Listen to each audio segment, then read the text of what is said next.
Hey there, so today we're going to be replacing the steering rack on this 94 Legacy, and we're also going to install some new polyurethane steering rack bushings as well. So let's get into it. This will be a little easier than what you might be dealing with because there's no engine in this car, but that'll make it a lot easier to show you what you have to take apart and what to disconnect. But this will be pretty similar concept on any Subaru, basically from 1990 up through about at least 2007. Should have pretty much the same sort of steering rack mounted pretty much the same way. So we're going to be replacing this rack. This one, the inner tie rods are bad. Also the tie rod boots are disintegrated and falling apart, which is a lot of dirt and debris to get in there and wear the rack out. So also going to be replacing the steering rack bushings of some of these polyurethane ones and replacing the rack with this. This is a used one, but it's in a lot better shape than the one that's in there. So yeah, we'll go ahead and get started on removing the rack.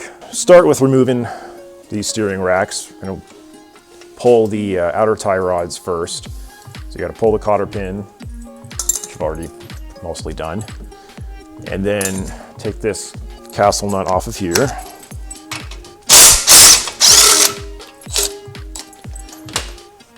And then this is usually stuck here in the knuckle, but a few good hits with a decent sized hammer will normally loosen that up.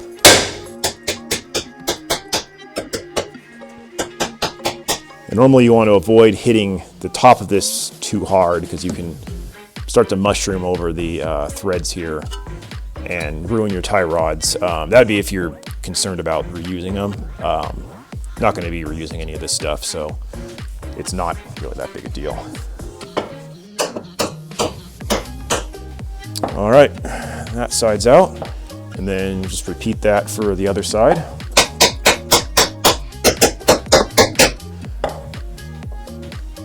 So next you're going to want to remove, unbolt these two sway bar end links here.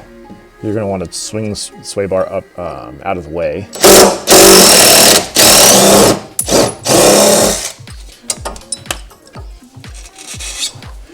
And then again, just go around to the other side and do the same.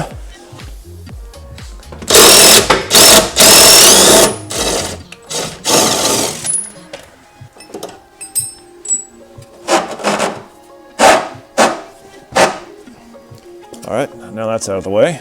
Next, you're going to need to disconnect these lines here for the to go to the power steering pump, from the pump to the power steering rack. That's going to be a 19 to hold the line there.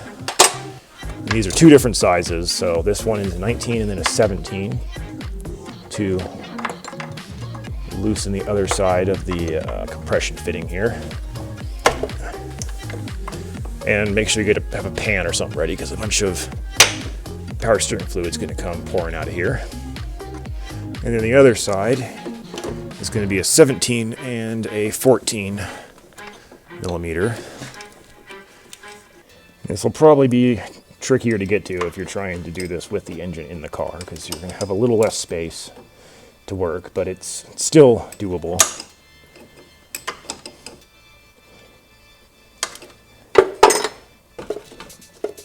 All right, and that's those two disconnected. So let that drain. All right, so the next thing to remove is going to be, you want to unbolt this steering linkage, these two little U-joints here that go between the steering rack and the upper steering shaft there. And you want to put the key into the on position so that you can freely turn the steering wheel. And make sure that you've started with the steering rack pretty much in the center, like the wheel straight ahead. And you can just kind of turn it a little bit to either direction to make it easier to get to these bolts. If the engine was in the car, you might have to go around, like spin it around the other way and get to it from underneath the car.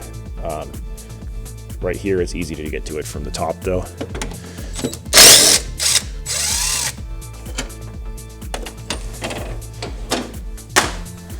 And I like to also remove the upper bolt, even though that might not seem like something you have to do. It makes it easier to drop this steering rack because you can loosen it up right now, and this will actually slide up the steering shaft here. All right, I might have to get in here. You can get in here with a screwdriver and pry this open and get yourself a little more room. Probably doesn't help that this is covered in dirt. Once you've got the two bolts out of the steering shaft there, before you drop the rack, make sure to recenter the steering wheel. Don't have it like clocked, off to this side like too many turns one way or the other. And make sure you leave it there after you drop the rack. If you go and turn the steering wheel when the steering rack is removed, you can actually break the clock spring in there, which is what makes the connection between your horn buttons, as well as if you had cruise control or the airbag, anything that's in the steering wheel itself, that makes electrical connection from there down the steering shaft. And if you spin the wheel too many rotations one way or the other, that will actually break inside there. So once the steering rack is dropped, make sure nobody gets in here and starts turning the wheel or playing with it, and keep it locked in the center there until the new rack is installed.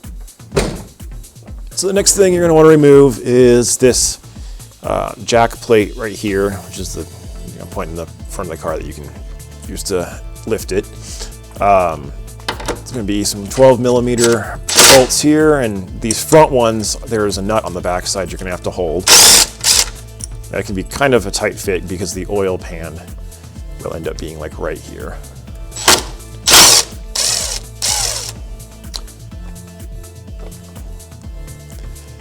And then these ones here there's a threaded insert into the crossmember here, so you don't have to worry about any holding the nut on the back side.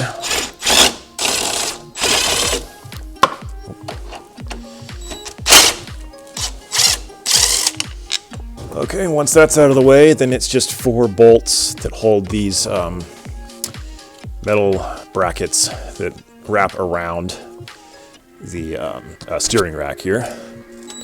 These are 14 millimeter.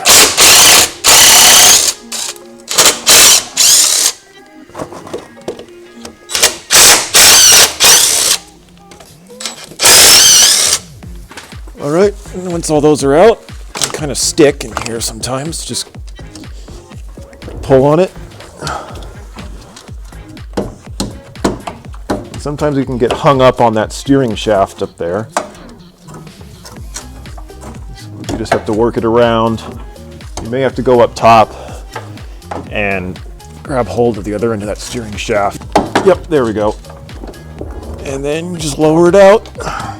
Okay, so now we've gotten the old rack out. The reason why I wanted to just completely remove this steering rack and replace it is both because of its age and the number of miles, but also the main reason being that both the rack boots have been either torn up like this one or just straight missing. And the big problem with that happening is it allows dirt to get inside of this is actually the rack gear. The pinion gear is going to be down inside of here. And when dirt and debris get in here, it actually starts to wear down and chew up these gears, which will allow slop and play to happen in the steering. So these boots are important for more than just like looks, or they're not supposed to seal any oil in. They're just supposed to keep dirt and debris from getting inside of the rack here. They also help to cover and protect these inner tie rods. This one here is full of dirt and definitely getting worn out. I believe the one on this side actually has gotten to the point where it's gotten a little loose, and there is actually a little bit of play in there now. So be replacing all of that with the, well, it's not a new rack that's going in, but a good used one. Also, the steering rack bushings, as you can see, they're just falling apart now. This also has been made worse because everything has been leaking so badly. These got oil soaked and just started to disintegrate. So that's going to cause even more slop and play in the steering. So getting these new polyurethane bushings in there should be a big improvement as well. All right, so this is the new old steering rack. It's going to be we're going to be replacing that other one with. One thing I wanted to show you is how to adjust the play in the rack. So the way these work is this is as the name implies, a rack and pinion. So this is the rack gear, and then there's a pinion gear in here. And there's a set amount of load on this rack gear, pressing it into the pinion, and that is adjusted through this little guy right here. So there's actually a little plate back there that rubs on the back side of this rack gear and pushes that up into the pinion gear, and that can actually wear down over time, and you can end up with extra play. It's also spring loaded back there, so like right now I can I don't know if that's visible, but you can see a little bit of play right there. And you can tighten that up if things feel a little loose or sloppy in the steering.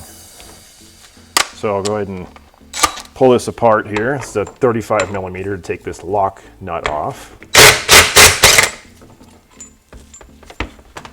And this guy has a 14.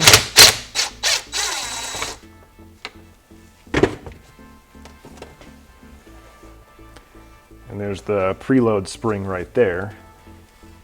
And this guy in here,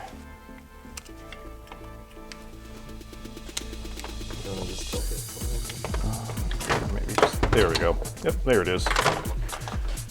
So this is the piece that presses up against this rack to keep the load on the gears here. And this can, wear down over time. So can the back side of the rack. You can have wear on that. So you can just tighten this down a couple turns to add a little bit more pressure to the back of this spring. Don't want to go too far or it'll be too tight and it'll actually make the steering, very stiff and hard. And you don't want to be too loose or you're going to have excess play in the steering. I'm going to go ahead and, since everything's apart, add some fresh grease back there to keep everything moving smoothly.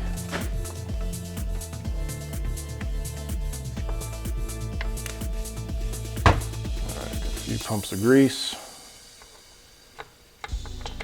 Slide that guy back in. And then our spring.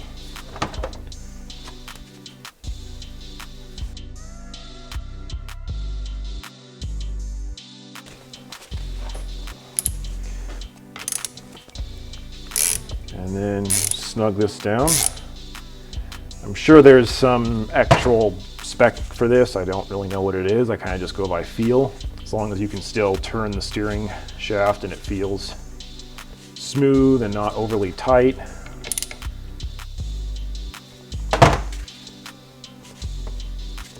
And then you can kind of feel how easy it is to pull on this rack gear and compress that spring. If it feels too loose, then you might want to go a little tighter. Feels pretty snug right now, but still feels pretty smooth and easy to turn. I'll probably leave it about there. And then you just tighten the lock nut back over.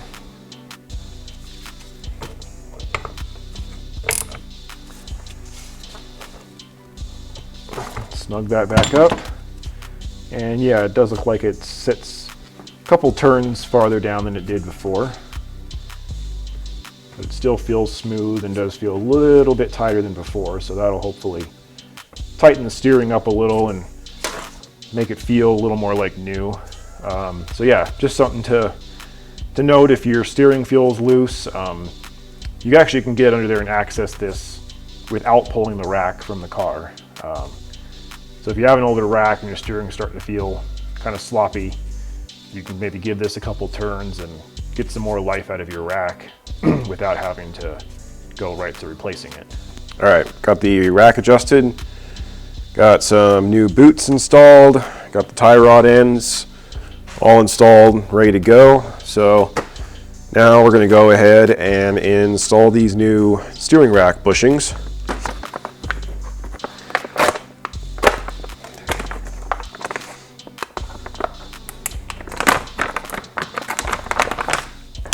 Let's see how they look. Normally I've used the white line bushings in the past, so try out these Super Pros, see how they work. Looks pretty similar though.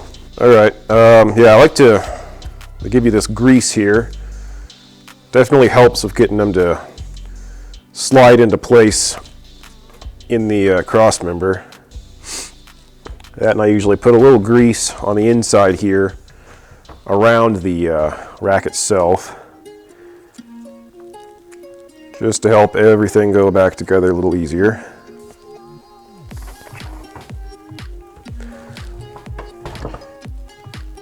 I like to leave the seam here on the bottom. You don't want that up towards the top of the rack. This is the side that's going to go into the cross member. If you leave that seam towards the top, it can be hard to see if, you know, this starts to get wedged in there in a weird way or gets bunched up in the cross member. So I find you have a easier chance of it just sliding in smoothly if you throw it on with the seam towards the bottom. And once you have that in there, you're going to want to slide this guy in before you put everything. This lower bracket, you want to slide that in before you put the rack in the car. That's just a lot easier to do it right now versus once it's already up there halfway into the cross member. Also put some grease on there. Slide this in place. And these new poly bushings are a little stiffer than the originals, so all this goes together just a little bit tighter than if you're just using the standard rubber bushings.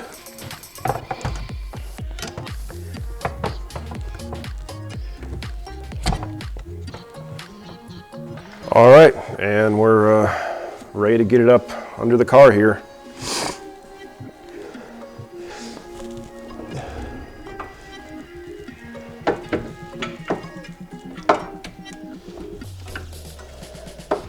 All right, it's going to be kind of tough to get everything lined up just right. These new bushings are going to be stiffer, like I was saying, than the original. So it can be kind of tough to get those pushed up in there all the way before you get some hardware installed. I like to start by getting just a couple bolts just started on these brackets, and then you're going to use these to slowly pull the rack all the way into place.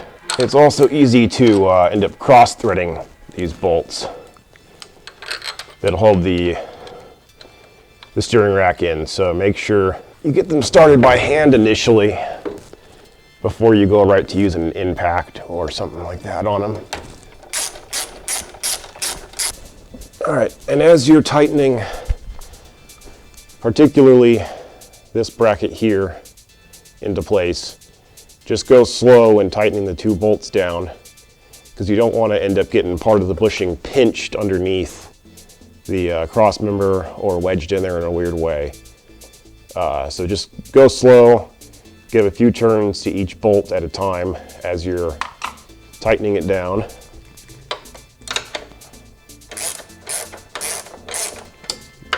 Make sure everything stays square and lined up right.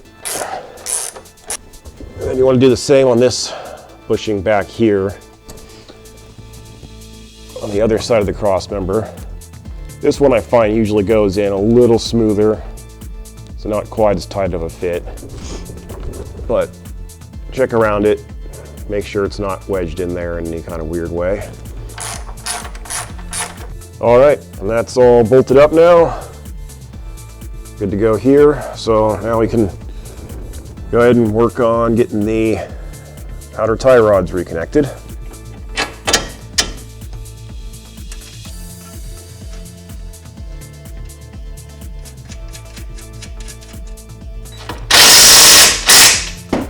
All right, get that snug down. Make sure you get your slots in the castle nut lined up here.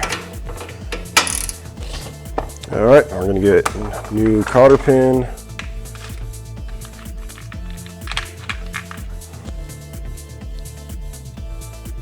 All right, bend that over.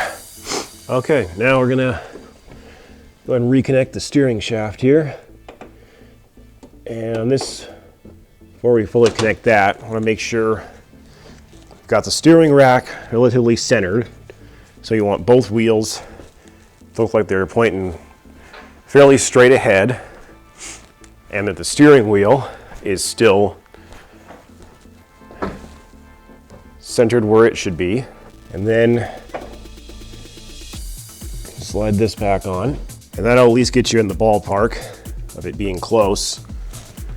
Definitely going to have to do an alignment when this is all done.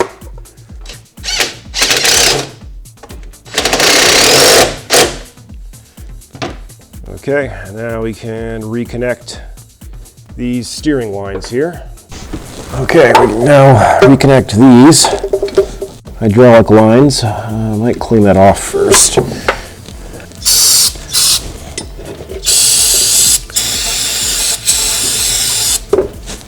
All right, now reconnect the hydraulic lines here. And these are two different sizes. So one uses a 17 mil wrench and the other is a 14. And getting these started when you're trying to thread them back together can sometimes be a real pain in the ass, especially when you have the engine in the car and it's hard to see in here.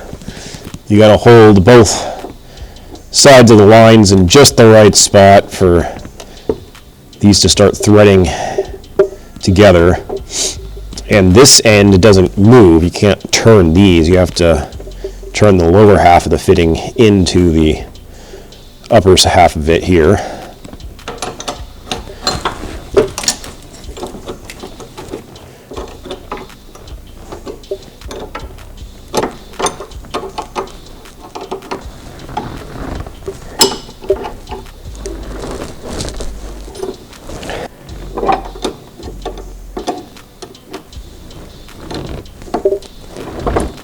All right, once the steering rack's all bolted in, go ahead and get the sway bar end links bolted back up. And then the final part is getting this jack plate bolted back up onto the cross member again.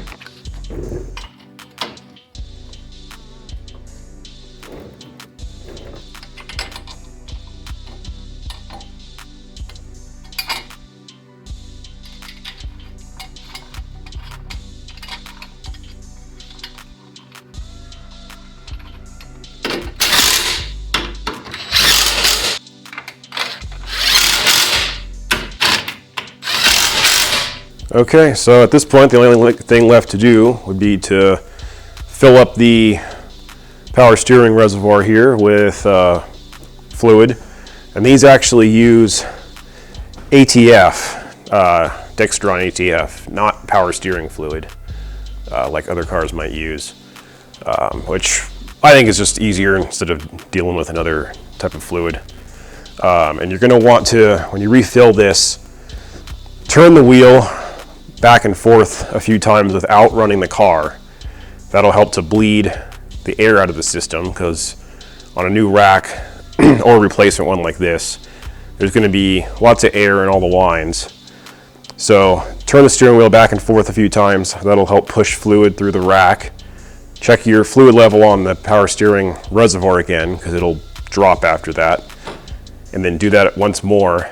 Then you can start the car And it's probably going to sound really bad because there's going to be a bunch of air in your power steering pump, but just run it for a while, turn the wheel back and forth, and do that with the wheels up in the air so you're not putting a bunch of load on your steering rack while there's air in the lines. And just keep doing that a few times, shut the car off, let it sit. You're probably going to have a bunch of foam and bubbles and air and everything in here. Let it sit for like 10 minutes until that the air and stuff kind of dissipates from the fluid. Start it up and try again, and it should start to get better after that. It can sometimes take a while to get all the air out of these systems though. So if it takes a few tries, don't give up and don't assume that your pump is automatically shot or something just because it sounds a little bad initially. Just keep trying to bleed the air out of it and it should all bleed out and sound normal again after a couple attempts. But anyways, yeah, that's the install of the steering rack and new bushings. This should definitely make the car feel a lot better. Really will help kind of bring it back to new again and make your steering feel a lot crisper, a lot cleaner. Definitely recommend doing this. I think it's a worthwhile upgrade.